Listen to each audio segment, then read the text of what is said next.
The Telltale Heart, from Edgar Allan Poe, retold by By-Kamire.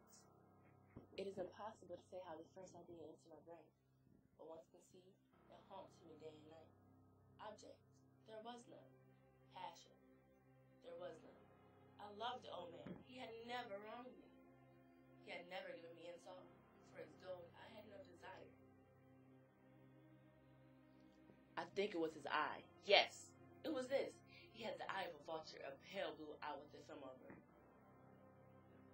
Whenever it fell upon me, my blood ran cold, and so by degrees, very gradually, I made my mind to take the life of the old man, and thus rid myself of this eye forever. Now this is the point. You fancy me mad? Madmen know nothing. But you should have seen me. You should have seen how wise I proceeded, with what caution, with what foresight, with what dissimulation I went to work. I was never kinder to the old man during the whole week before I killed him. And every night, by the time of midnight, I turned the latch of his door and opened it, oh, so gently. And then, when I had made an opening sufficient for my head, I put in a dark lantern, all closed, that no light shone out, and then I thrust my head in. Oh, you would have laughed to see how cunningly I thrust in. I moved slowly, very slowly, so that I might not disturb the old man's sleep. It took me an hour to place my whole head within the opening, so far that I could see him as he lay upon his bed. Ha! Would a madman have been so wise as this? And then, when my head is well in the room, I undid the ladder cautiously, oh so cautiously, for the hinges creaked. I undid it just so much that a single ray fell upon the vulture eye, and this I did for 7 long nights, every night, just at midnight. But I found the eye was always closed, and so it was impossible for me to do work, for it was not the old man who vexed me, but his evil eye. Every morning when day broke, I went boldly into the chamber and spoke praises to him, calling him by name in a hearty tone, and inquiring how he had passed the night. So you see, he would have been a very profound old man, indeed, to suspect that every night, just at 12, I looked in upon him while he slept. Upon the 8th night, I was more usually cautious in opening the door. But watch, his minute's hand moved more quickly than mine did. Never before that night I had felt this in my own powers. Of my sagacity, I could scarcely continue to think of my triumph. To think, there I was, opening the door little by little, and he not even to dream of my secret evil thoughts. I fairly chuckled at the idea, and perhaps he heard me, for he knew what is that suddenly, as he startled. Now you think that I drew back, but no. This room was pitch black as thick darkness, and the shutters were closed, fastened, in fear of robbers. And so I knew that he could not see the opening of the door. I kept pushing on it, steadily. I had my head in, and I was about to open up the lantern, when my thumb slipped in the 10th fastening, and the old man sprang out of bed, crying out, "Who's there?"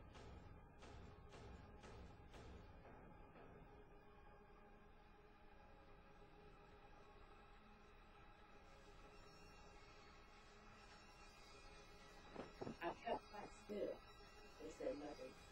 For a whole hour I did not move a muscle, and in the meantime, I did not hear him lay down. He was still sitting up in his bed listening, just as I had done, night after night, hearkening to the death watches in the wall. Presently I heard a slight groan, and I knew it was a groan of mortal terror. It was not a groan of pain or grief. Oh no! It was a slow, stifling pain that arises from the bottom of the soul and overcharged with awe. I knew the sound well.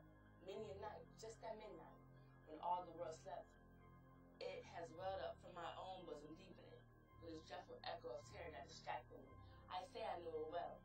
I knew the old man felt, and pitied him. Although I took it at heart, I knew that he'd been lying awake ever since the first slight noise, when he had turned to his bed. His feet had been ever since growing upon him. He had been trying to fancy them careless, but could not. He had been saying to himself, "It's nothing but the wind in the chimney. It is only a mouse carrying across the floor," or "It is merely a cricket which has made a single chirp."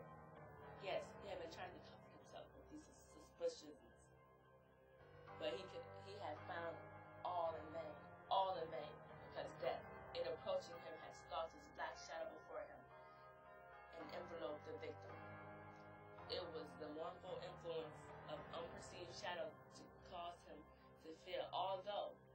never saw nor heard, to feel the presence of my head within the room. It was open, wide open, and I grew fierce as I gazed upon it. I saw its perfect distinctness, all a dull blue with a hideous veil over that took every marrow on my bones. But I could not see anything else of the old man's face nor person, for I directed the ray as if by instinct precisely upon the spot. But yet I refrained and kept still. I scarcely breathed. I held the lantern motionless. I tried how steadily I could maintain the ray upon the eye. Meantime, the hellish tattoo of the heart increased. It grew quicker and louder every instant. The old man's terror must have been extreme. It grew louder, I say louder, every moment. Do you mark me well? I have told you that I'm nervous. So I am. And now, at the dead hour of the night, amid the dreadful silence of the old house, so a strange noise as this excited me into controllable terror. Yet, for some minutes longer, I refrained and stood still. The beating grew louder. I thought the heart must burst. And now a new anxiety seized me. As the sound would be heard by a neighbor. The old man hour had come.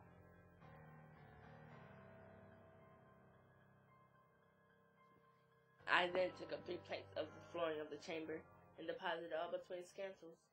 I cut off the arms and the legs.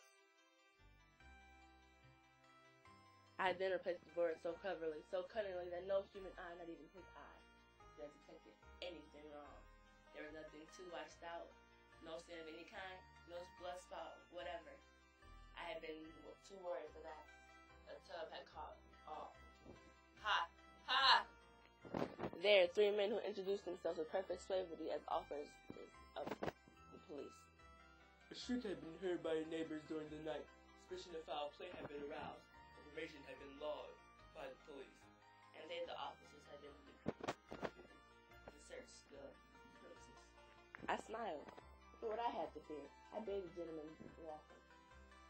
The shriek, I said, was my own dream, and the old man I mentioned was absent in the country. I took my visitors all over the house. I bade them to search well. I led them as went to this chamber. I showed him his treasures, secure, undisturbed, and enthusiastic. I brought chairs for them, and desired them here to rest their fatigues. While myself, in the wild audacity of my perfect triumph, I smiled upon the very thought of me, which reposed at the corpse of the victim. The officers were satisfied. My manner had convinced them. I was singularly at ease. They sat, and while I answered cheerily, they chatted of familiar things.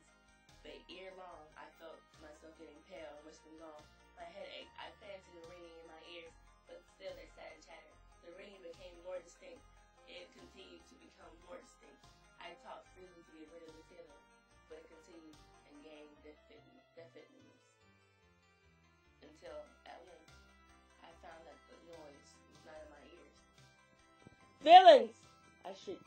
Dissemble no more. I admit the deed. Tear up the planks. Here. It is the bidding of this hideous heart.